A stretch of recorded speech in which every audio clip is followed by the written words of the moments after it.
இந்த செயல்படாத கவர்மெண்ட் எப்படி பண்றாங்க பாத்துக்கோங்க. தப்புமா அது?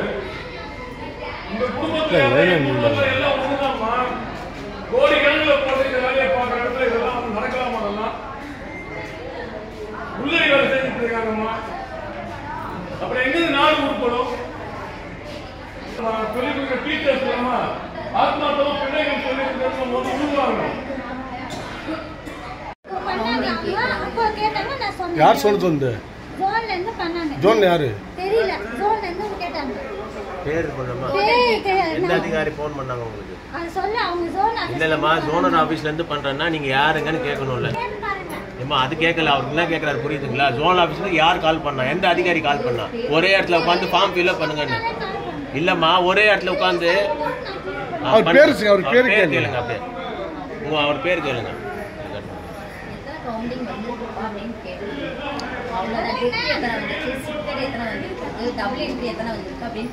அது கேட்கலாமா? நான் என்ன கேட்கறேன், நீங்க ஒரே இடத்துல உட்காந்து ஃபார்ம் ஃபில்அப் பண்ண சொன்னாங்களா? வீடு வீடா போய் ஆட்களை பார்த்து வீட்டுல உட்காந்து நீங்க வேலை பண்ணிடலாமா? அதுக்கு கமிஷனர் சொன்னாரு, இல்ல எலெக்ஷன் கமிஷன் வந்து இந்த மாதிரி பண்ண சொன்னாங்க அப்படின்னு ஜீவோ கொடுங்க, ரிட்டர்ன்ல கொடுங்க.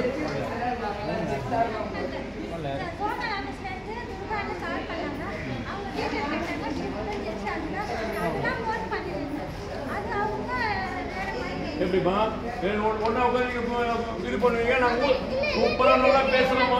உனக்கு நல்லா நல்லா அதெல்லாம் வேண்டாம். துர்கா போன் போட்டு நான் பேசுறேன் துர்கா கிட்ட. என்ன பண்ண சொன்ன கேட்கறேன். துர்கா கொடு.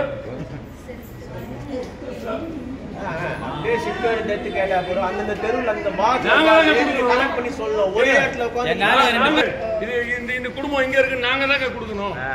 என்னங்க நீங்க நீங்களே போடுங்க. எஸ்ஐஆர் என்பது வந்து இன்டென்சிவ் ரிவிஷனை வந்து நேற்று வரையும் நல்லா போயிட்டு இருந்தது. இன்னைக்கு பாத்தீங்கன்னா ஒரே நாள்ல வந்து எல்லாமே பாத்தீங்கன்னா 20ல இருந்து 25% அப்படியே ஹைக் ஆயிடுச்சு.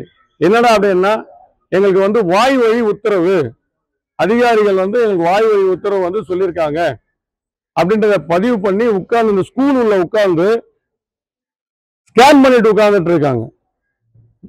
இது ஒவ்வொரு வீடா போய் பார்த்து மக்களை பார்த்து அவங்களுக்கான அந்த எனுமரேஷன் ஃபார்மை கொடுத்து அதற்கு இங்க இருக்காங்களா அப்படின்றத ஐடென்டிஃபை பண்ணி வாக்குரிமை என்பது அந்த இடத்துலதான் வாக்குரிமை, அந்த இடத்துலதான் இருக்கணும்.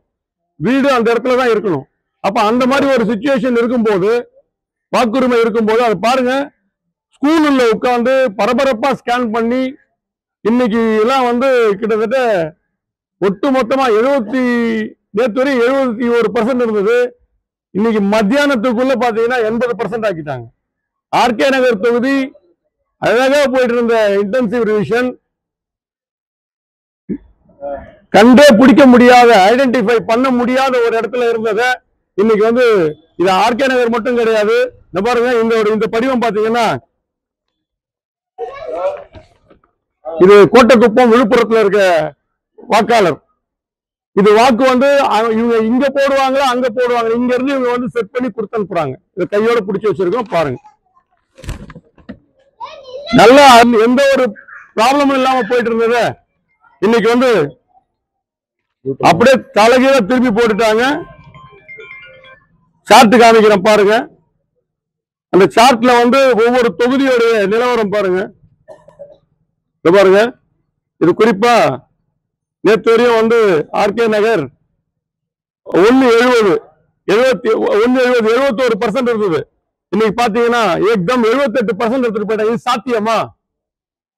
ஆர்கே நகர் மட்டும் கிடையாது, சேப்பாக்கம் திருவல்லிக்கேணி துணை முதலமைச்சர் தொகுதி ஒண்ணுத்துக்கும் பாருங்க என்ன ஃப்ராட் வேலை செஞ்சிருக்கானுங்க பாருங்க. அது மட்டும் கிடையாது, விருகம்பாக்கம் பாருங்க, ஒரே நாள் அண்ணா நகர் விருகம்பாக்கம் எல்லாம் விருகம்பாக்கம் 2,85,000 ஓட்டு, 2 லட்சம் ஓட்டு வந்துருச்சு. நேற்று வரையும் பாருங்க 1.45 சாட் நான் உங்களுக்கு அனுப்புறேன். நேற்று எவ்வளவு க்ளோசிங், இன்னைக்கு எவ்வளவு க்ளோசிங். அப்ப ஏன்டா மக்களை ஏமாத்துறீங்க? அது இருக்கிற உங்களுக்கு இந்த வேலை, இந்த விடியாத செயல்படாத அரசு இதுலயே வந்து ஊழல் செய்து மக்களை ஏமாத்தி வாக்குரிமைன்றது அவங்களுடைய சொந்த நிலை. தேர்தல் ஆணைய அதிகாரிகள் வந்து சரியா கவனிக்கல. 100% தேர்தல் ஆணையம் உத்தரவு. இங்க இருக்கிற டிஇஓ டிஸ்ட்ரிக்ட் வந்து எலெக்ஷன் ஆபீசர் இதை வந்து கரெக்டா மானிட்டர் பண்ணி போயிட்டு இருந்த ஒரு விஷயத்த இந்த ஒரு தரம் கட்ட செயலை வந்து இப்போ செய்ய ஆரம்பிச்சு. ஏன்னா பீகார் எலெக்ஷன் நடந்த ரிசல்ட்டின் தாக்கம் வந்து பாத்தீங்கன்னா எல்லாம் வந்து ஒட்டுமொத்த எல்லாம் அலறி போய் இந்த வேலை தப்பான வேலையை மக்களை ஏமாத்தி மக்களுடைய வரிப்பணத்தை வந்து வீணடித்து மிக மோசமான செயலில் போயிட்டு ஈடுபட்டு இருக்காங்க. அதாவது இந்த எஸ்ஐஆர் நடக்கணுமா வேணாமான்றது ஒரு தவறான விஷயத்தை இப்ப வழிகாட்டுதலா வழிகாட்டிட்டாங்க. செய்திகளை உடனுக்குடனும் துல்லியமாகவும் தெரிந்து கொள்ள சப்ஸ்கிரைப் பண்ணுங்க.